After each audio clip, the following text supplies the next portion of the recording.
Hello and welcome to Stalwarts of Music with Aditya Veera, Season 2. Today's episode is partnered by Perpetual Buzz Experiences. They are an artist representation company with three very basic but lofty goals.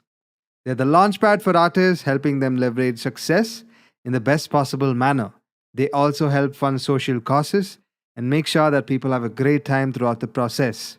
So be sure to check them out on www.perpetualbuzz.com. I'm happy to let you all know that Stalwarts of Music with Aditya Veera has won the coveted title of Best Interview Podcast of 2023 at the prestigious Hubhopper Podcast Awards. And I would like to thank everyone who's been watching the show regularly and being of great support.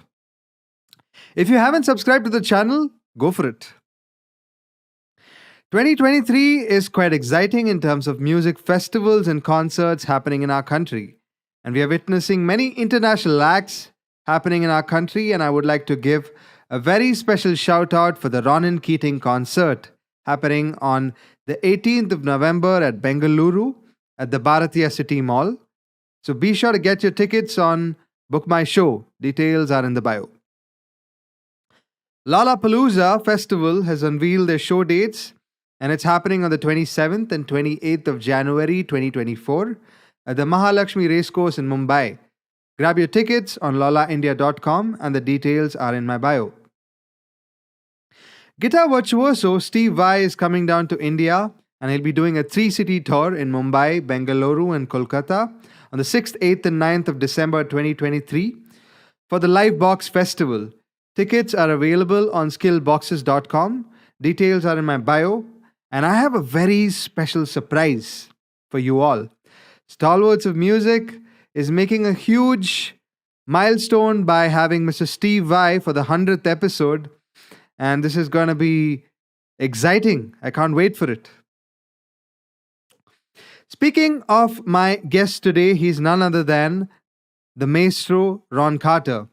Ron Carter is a highly influential and accomplished American jazz double bassist known for his exceptional contributions to the world of music. Mr. Ron Carter is renowned as one of the most prolific and respected double bassists in the history of jazz. His versatility spans across various jazz subgenres that includes the likes of bebop, hard bop, modal jazz, and fusion. He was an integral member of the Miles Davis's second grade quintet during the 1960s, contributing to iconic albums like Kind of Blue and Nefertiti. He holds the record for the most set of recording sessions by a jazz bass player with over 2,200 albums to his credit, and he's still on his pursuit, unstoppable. Mr. Carter has composed many original pieces and arranged numerous tunes for various ensembles. He's an equally accomplished educator, where he has been a part of institutions like City College of New York and the Juilliard School, influencing generations of aspiring musicians. He's had several accolades and awards to his honor. He's won multiple Grammy Awards and nominated multiple times.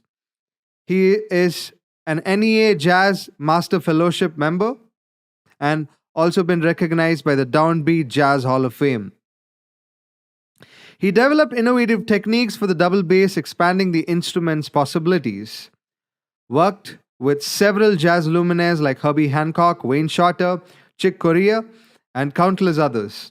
He's contributed to soundtracks of movies and TV shows, further extending his impact beyond the jazz world. He's authored books on bass technique and his experiences in the music industry. He's a true icon of the genre, and I cannot wait to have him on the show. So without any further ado, I'm delighted to welcome my guest for today, Maestro Ron Carter. Namaste, Mr. Ron Carter.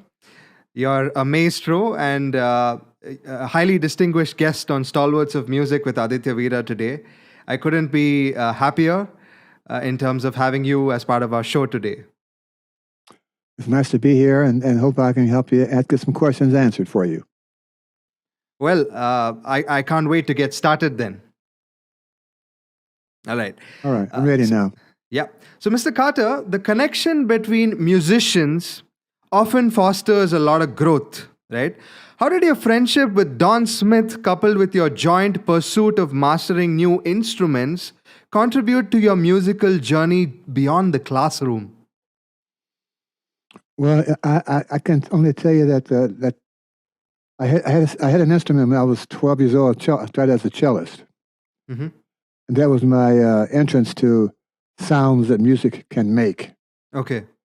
And the more I spent time playing cello, I played cello for 7 years as a growing youngster, and I got really fond of music. And I was determined to find a way to make my voice come out through here. Mm. And by experimenting with instruments and strings and the like, I decided that this would be a good way to express myself and not have to say the words, so to speak. And I looked around and found other people had found the same kind of need. They ultimately were very famous people. Well, I wasn't trying to get famous. I just wanted to hear my voice musically rather than physically. And here I am still trying to work that out. Well, Maestro, you just make things sound really simple to someone like me. I wish.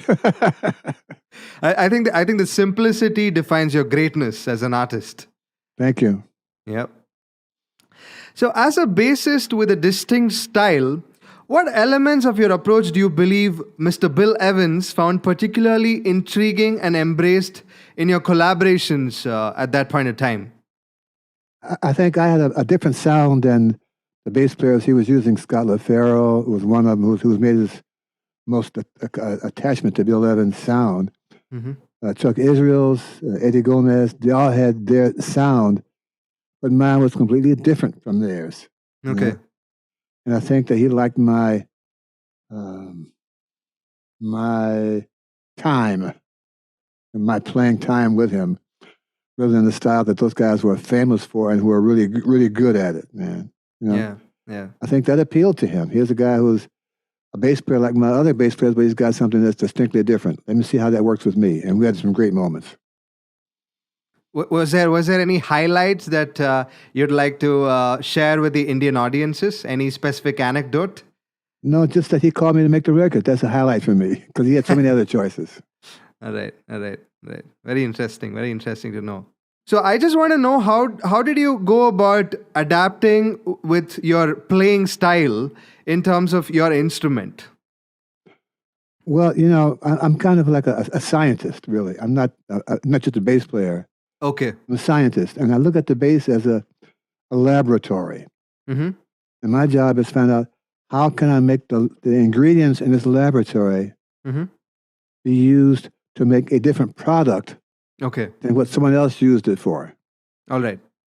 And my job is to make my adding of these elements, stir them up, and be the kind of thing that Bill Evans wants to have in his group for the record. Mm-hmm. Or same set, but go this way, and that's the sound that Miles Davis likes. He likes those kind of notes. Or like this. Mm-hmm. That's the sound Eric Dolphy likes. It sounds really kind of simple, but that's basically what I do. Are you also a cook? Considering I how wish. experimental you are? My son was a fabulous chef, and my wife is a great cook. I'm just kind of watching them do what they do. Right. I'm not competitive at all.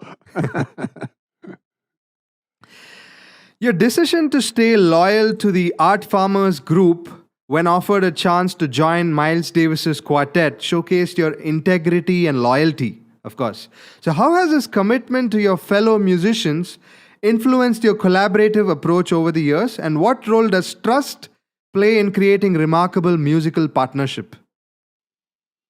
Well, I think those people who know me understand my commitment. That's a good word. If I'm a committed person to do this project A, and then project B comes along at the same time, I tell project A people that I'm committed to project B and I can't join them until I'm finished project A. Okay. It's always been my responsibility as a person. That kind of commitment to a job, in this case, a gig.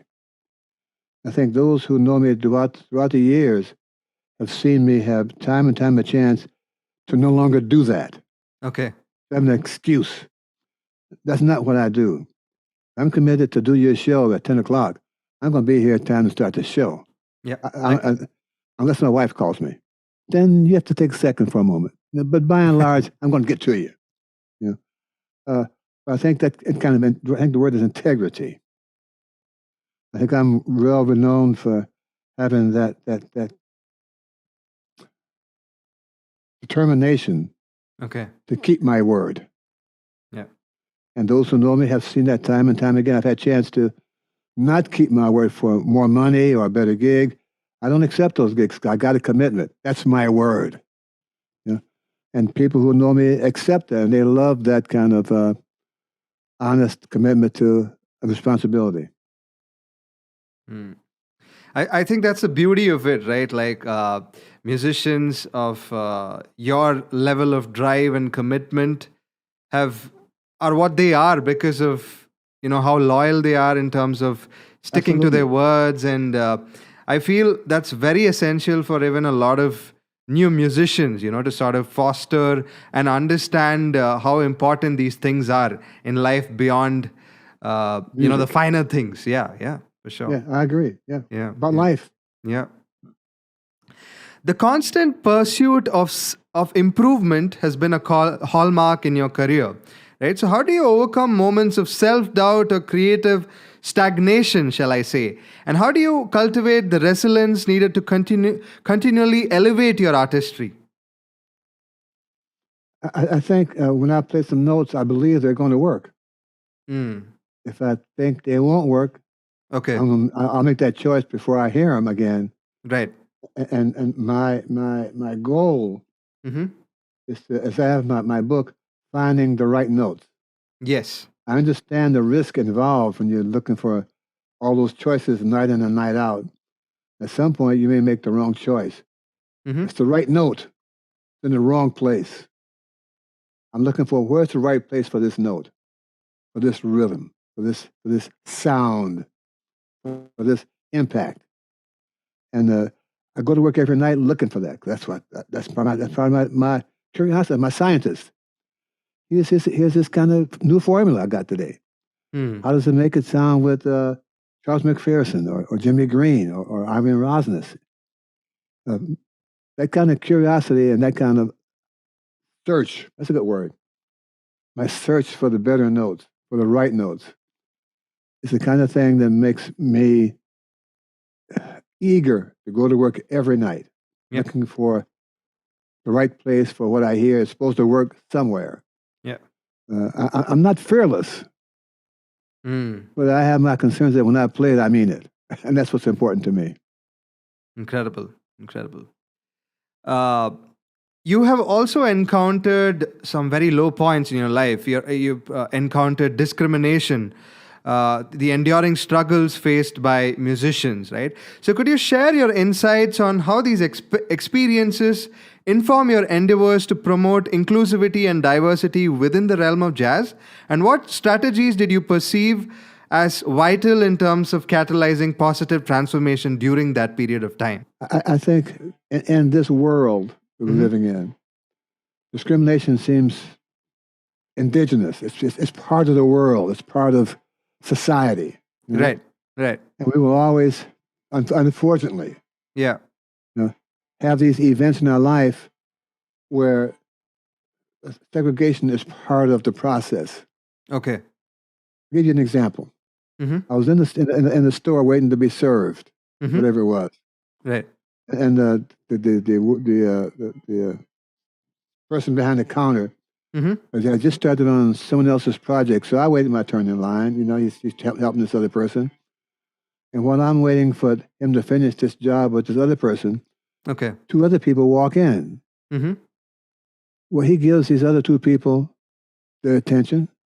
He waits on them. His first job is still being done, and I'm the first guy in line. I'm in the background waiting to get some attention. I said, wait a minute, man. I was the next guy in line. Okay. These two people walk in while you're doing a project. how come you didn't wait? How come you didn't make them wait behind me? Because I'm the guy in line. Mm-hmm. Well, he was embarrassed, but the fact of the matter is, they were not brown people. They were not black people. Right. Uh, no, I'm not on the. I'm not trying to give the guy a lesson and fair play. I just think that he was so used to ignoring brown people and black people in his store. Yeah. Here's another chance for him to ignore us. Mm. All I can do in that case is to explain to this person Mm-hmm. how awful that was Okay. and how terrible it is to treat a customer who may bring him more business Mm. if he's treated as a worthwhile customer. Right. Or if he's treated like the guy who's next in line. That's me. Mm.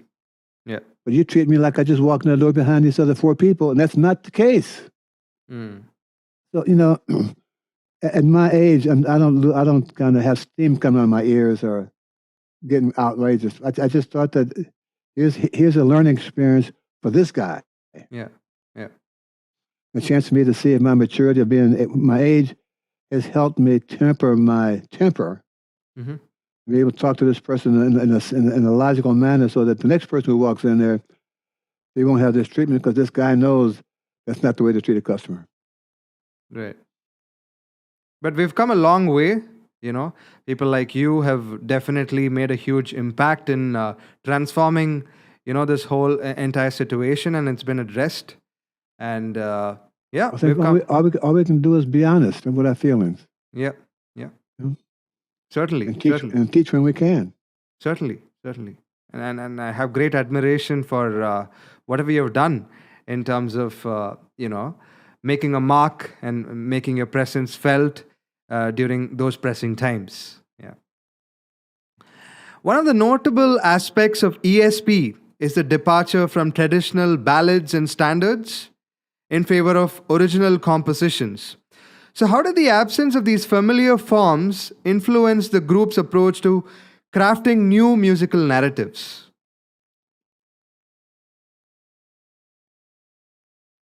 I think if you're in an environment of like-minded people Mm-hmm. who are equally curious about how music can work Yeah. differently than the boundaries which they've been held accountable for, Yeah. and they're taking the risk of having someone question their choices. Mm. With this with this group feeling that's in this air right now, Mm-hmm. in that situation, Okay. there's enough camaraderie and there's enough group thinking that's positive that allows this group, this ESP group that includes me, Mm-hmm. to continue to find our ways through this music that's not the norm and feel comfortable making this move with this non-normal music. Mm. Because we're in a group of people who encourage this kind of concept. We never know the results of that. Yeah. And we don't know how successful it'll be past this moment in time. Mm. We just feel that it's valid, valuable, and necessary Mm. for this group of five to do this kind of event right now. Yeah. It turned out it was a very good choice, Okay. and we were very happy with our bravery to do that. We've been brave, yeah. A very, very interesting facet. You did mention earlier during our conversation that you love being a scientist, Yes. and also it was contradictory when you said you're not fearless, right? So I'm just amused at the whole idea behind the whole ESP aspect, wherein you were just taking a huge risk, right? Like you were just going for it. Yeah, but scientists do that all the time. They're Mm. always trying to find out the best light bulb. Right. So Or- there was or no the best- fear at all. There was no fear at all in terms No. of What's to be afraid of? We're Mm. competent musicians. right, We have Right. great skill levels. right. we can always work gigs that aren't like the specific ESP. Mm-hmm. And the only thing we have to fear is, can we do it again tomorrow night? Yeah. That is uncertain. Yeah. That's what's uncertain. Yeah. Yeah. Your involvement in the financial aspects of the music industry, as seen during your time with the Miles Davis Quintet, had an impact on your position in the band. So, how do you think this blend of musical and non musical roles influenced your career? I've always thought that people, how to say this, people don't always get paid what they're worth. Okay. And I just thought that along the way that we musicians are providing income for the club owner, for the concert promoter. Mm-hmm. At what point does the musician decide what his monetary value is Yeah. that makes him valuable to himself as well? Mm-hmm. This is in English is labor and management. You know that phrase? Yeah. The workers and the bosses. Right. And the workers always feel they don't get enough money and not enough respect, Mm-hmm. not enough benefits. Like, they got strikes all over the place right now. Mm. I'm not looking to go on strike. I just want the club owner Mm. or the promoters of the concerts to know that I have assessed my value. Okay.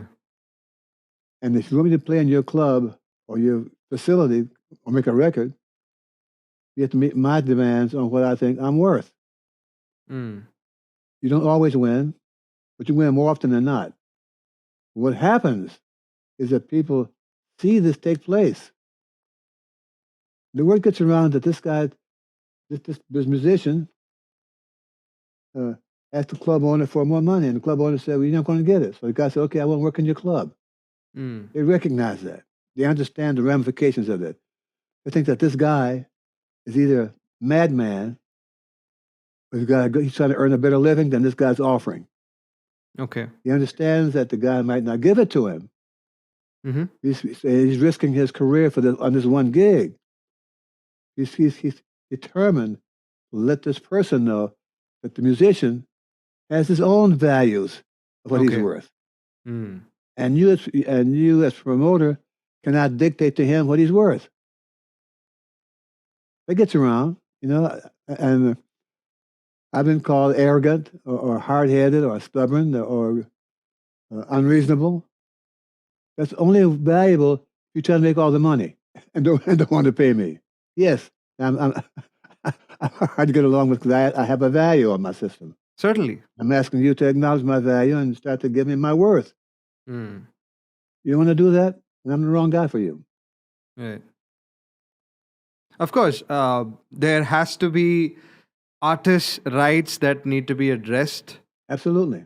right? And they need to be paid very fairly in terms of their pursuits, and And I'm not the first guy to do this. yeah, You know, yeah, the guys who did it even before me, I don't know who they are, but that's the law of averages. Someone had to have thought about this before and worked it out.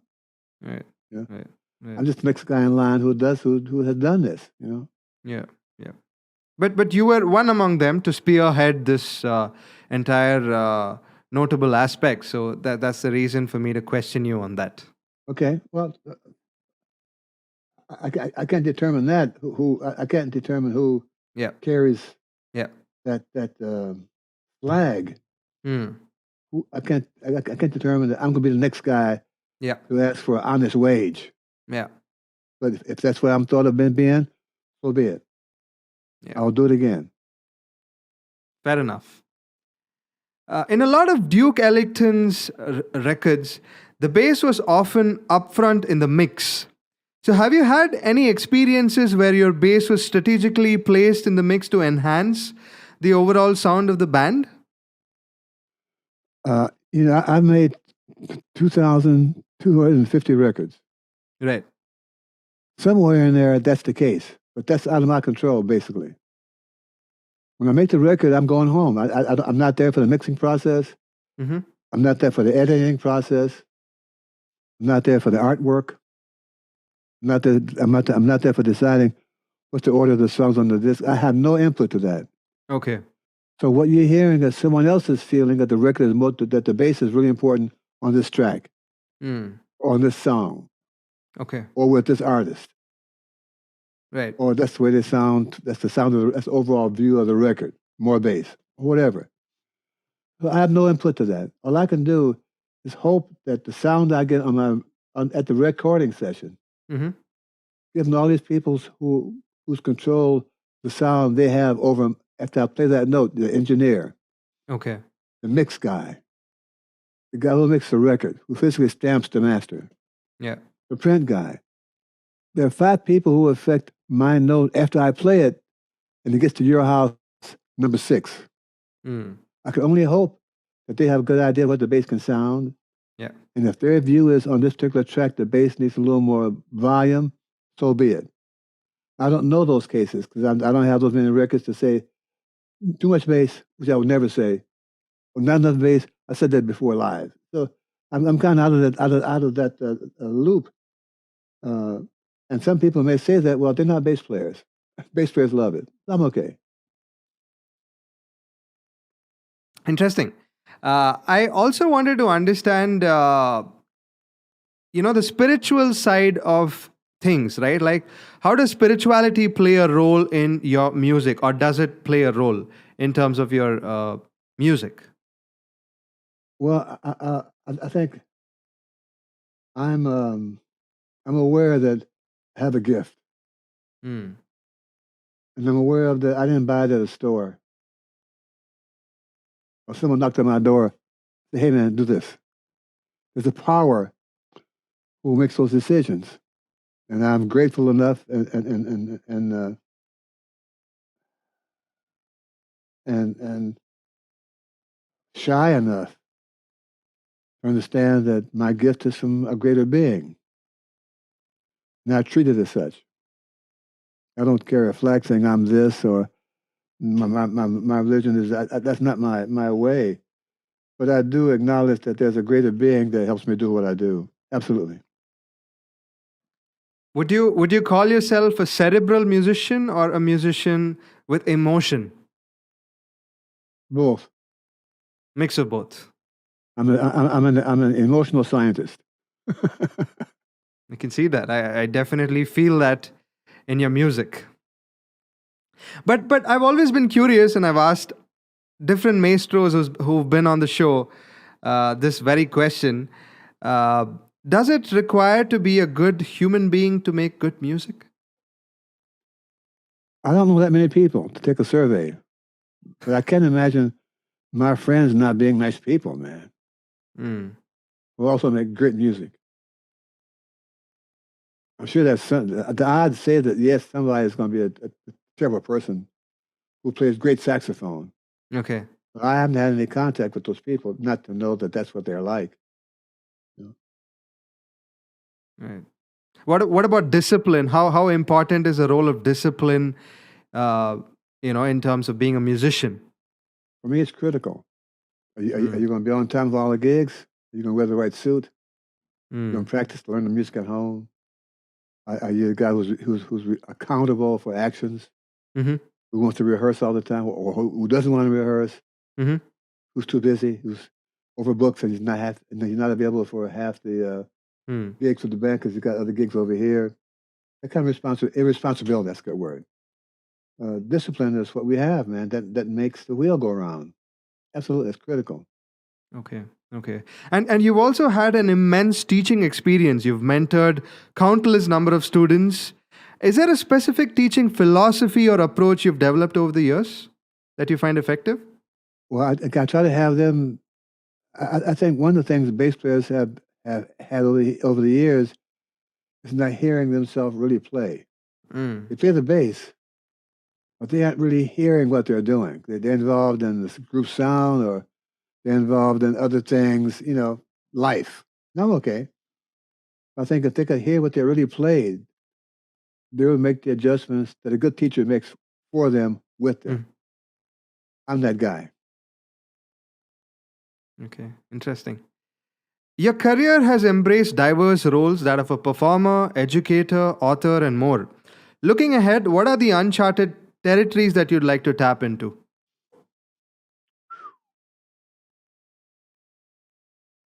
Well, I think uh, one of the things I'm looking forward to doing is night after night feeling I continue to play as best I can. But when I left the bandstand, the guys were sorry to see me go and look forward to my return. Those are my goals.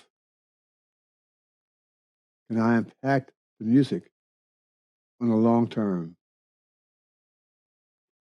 And can I maintain the relationships I've had over the years? They are as strong today. They were as strong when I made them 10, 15, 20 years ago. Those are my goals. Beautiful, beautiful. I'd like to come to the last part of our agenda, which is an interesting rapid fire for you. So, rapid fire with Maestro Ron Carter. So, my first question for you, Mr. Carter: what is that one song that always makes you cry? You are my sunshine. Lovely, great choice. On the contrary, do you have a guilty pleasure song? No, they're all difficult. Okay, right. What is your favorite cuisine? Italian and Japanese in that order. All right.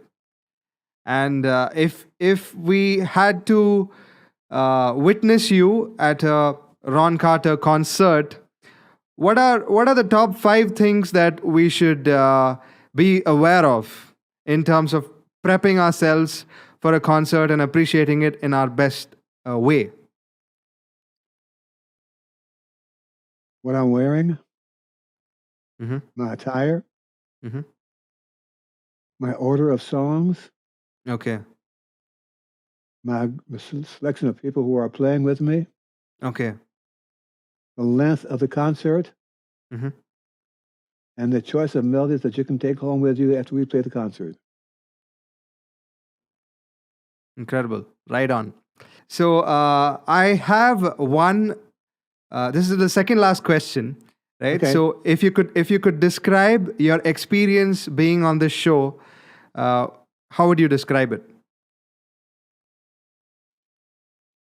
An interesting choice of questions. Mhm. Very well presented. Thank you. Thank you so much. One last question for you, Mr. Yeah. Carter. Down in the distant horizon, what would you like to be remembered as?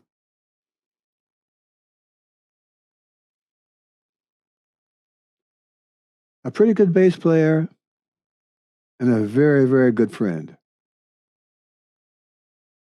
Well, that was a great answer for a closure. Very, very, very well thought, and you've done a great job, in terms of giving me the right answers and pointing to the right spots that I wanted to tap into. It's been such an incredible privilege, blessing, and an honor, Mr. Carter. Thank you. Thank you. The people of India have been longing to see this conversation happen. You have great admiration here and beyond in different parts of the world. We would love to see you in India. Why don't you hop in? Why don't you come? We're working on it. We're working on it as we speak. Incredible, incredible. I would love to see you in India. I would love to host you in my country. I would love to show you around new Wow, musical forms. We can make you new tempt me. friends. Yes, Yeah, you tempted me totally. to do that. Thank you Totally. for the offer. Thank you.